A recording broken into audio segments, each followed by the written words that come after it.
Prince Louis has been quietly pulled from school after a private breakdown inside the royal home. The country froze when Buckingham Palace released a statement that no one saw coming. It wasn't about King Charles III. It wasn't about Catherine, Princess of Wales. It was about 7-year-old Prince Louis of Wales. Why would the palace issue such an emotionally weighted message about the fourth in line to the throne? And why now, after months of carefully managed silence surrounding royal health crises? Within minutes, major networks cut into programming. Royal correspondents, usually measured and composed, spoke with visible hesitation. The wording was different this time. It acknowledged a personal matter involving Prince Louis and thanked the public for its understanding and compassion. That tone alone was historic.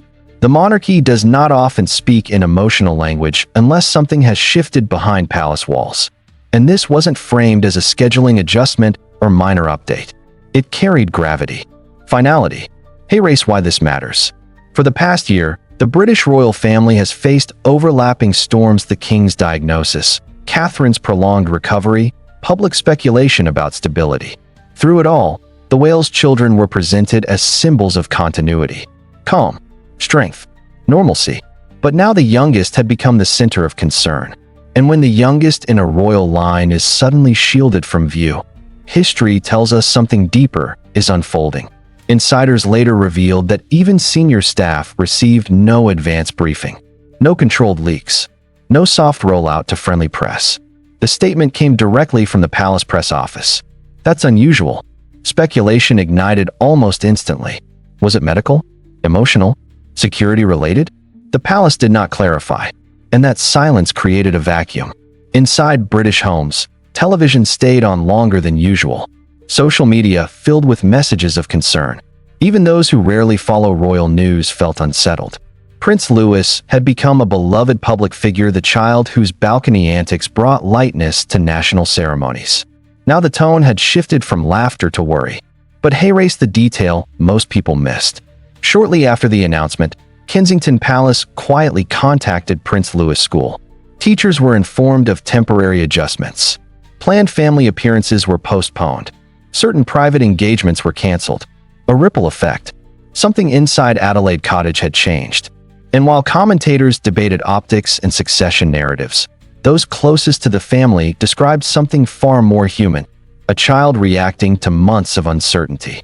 Sources hinted that the emotional weight of illness within the household, first the king, then Catherine, had created anxiety that even adults were struggling to process. Imagine what that feels like to a 7-year-old, especially one raised in an environment where public composure is expected from birth. But the palace was careful. The statement emphasized privacy. It did not invite scrutiny, which only intensified it. Because when a monarchy known for restraint chooses vulnerability, it signals a line has been crossed. What was Prince Louis experiencing that required this level of protection? Why withdraw him from public life so suddenly? And why did this announcement feel less like protocol and more like a family reaching a breaking point?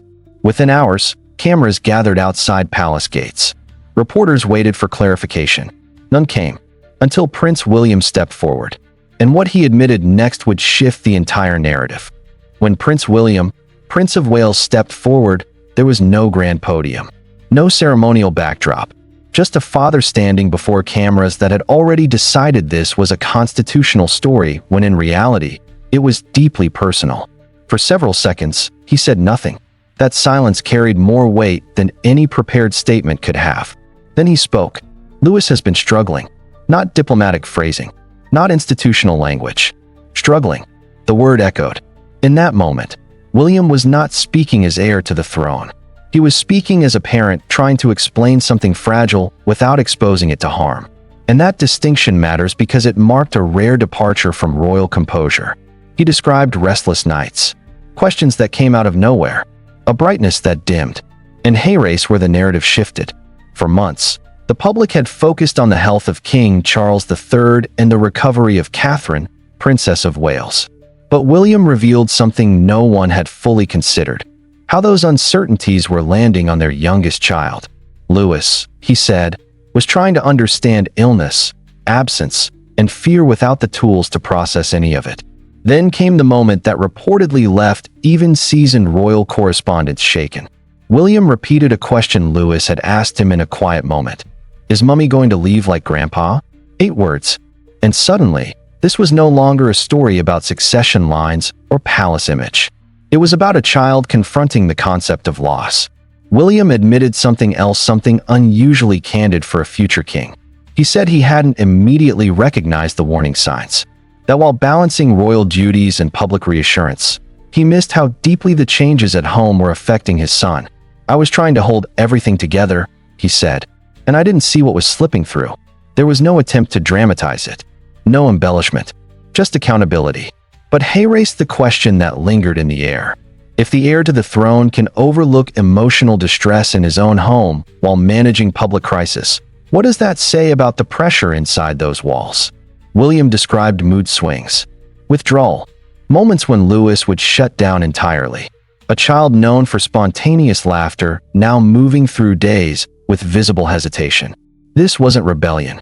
It wasn't mischief. It was confusion. And William made a direct appeal, not as a royal directive, but as a father asking for restraint. He asked the media to treat Lewis with the same compassion they had extended during Catherine's recovery. He emphasized one line that cut through everything. He's just a boy. That sentence reframed the entire situation. Because behind every public appearance, behind every balcony wave, is a child navigating circumstances he didn't choose. But as William stepped back from the microphones, one question remained unanswered. If things had reached the point of a public acknowledgement, what had happened privately that forced this admission? Because what was unfolding inside Adelaide Cottage wasn't simply emotional strain. It was building toward a decision. And that decision would change Lewis' daily life almost overnight. No, it is very important to me, and I hope we'll be able to have a happy family ourselves, because it's been they've been great over the years, helping me with difficult times, and we see a lot of each other, and they're very, very dear to me. For weeks, the Wales household tried to maintain normalcy. Morning routines continued. School uniforms were pressed. Public appearances were carefully timed to project steadiness. From the outside, the image held. Smiles during walkabouts. Controlled photo releases. A family weathering difficulty with dignity. But inside Adelaide Cottage, something quieter was unfolding. According to individuals familiar with the situation, Prince Louis teachers had begun noticing subtle changes. The child once known for energy and spontaneous humor had grown unusually reserved. Participation dipped. Focus drifted. He seemed distracted by something far beyond classroom walls. At first, it was attributed to change. Children react differently to family stress. That's natural. But then came the moment insiders describe as the tipping point. During a routine classroom activity, a classmate reportedly asked a simple question the kind children ask without understanding the weight behind it. Is your mum still sick? The room, by all accounts, went still. Prince Louis of Wales did not respond. Not immediately, not playfully, not defensively. He shut down. Teachers described a visible shift, eyes lowering, posture tightening. The conversation moved on, but he did not. That afternoon, he remained withdrawn. When he returned home, he reportedly refused dinner. By morning, he resisted going back. It wasn't defiance. It was overwhelm. Hay raised why this detail matters. For a child raised in extraordinary visibility, school is meant to be the protected space. The one place where titles soften and normalcy can exist. When that space becomes emotionally complicated, the foundation wobbles. And the palace understood that. Within days, quiet conversations began. Meetings between Prince William, Prince of Wales, and Catherine, Princess of Wales. Consultations with trusted advisors. Educational specialists brought into private discussion. But there was hesitation. What would headlines do with this information? How quickly would concern morph into speculation? The monarchy has long been wary of exposing children to narratives they cannot control. Still, the reality was becoming harder to ignore. Princess Charlotte, often described as protective of her younger brother, had reportedly been trying to anchor him, redirecting conversations, changing subjects when illness was mentioned, carrying a maturity beyond her years. But even she reached a breaking point. One evening, according to staff accounts, Charlotte became tearful while speaking to her nanny. He doesn't understand why she's not getting better, she said. That sentence reportedly devastated Catherine, because suddenly, it wasn't just Louis absorbing the tension, it was both children attempting to manage emotions that adults themselves were still navigating. Behind closed doors, discussions shifted from image management to intervention. Therapy was mentioned. Temporary withdrawal from school was debated. Privacy safeguards were reviewed. And then, without advance notice, Prince Louis did not return to class. Parents received minimal explanation. Faculty were asked for discretion. No timeline was offered publicly. It was, in royal terms, decisive.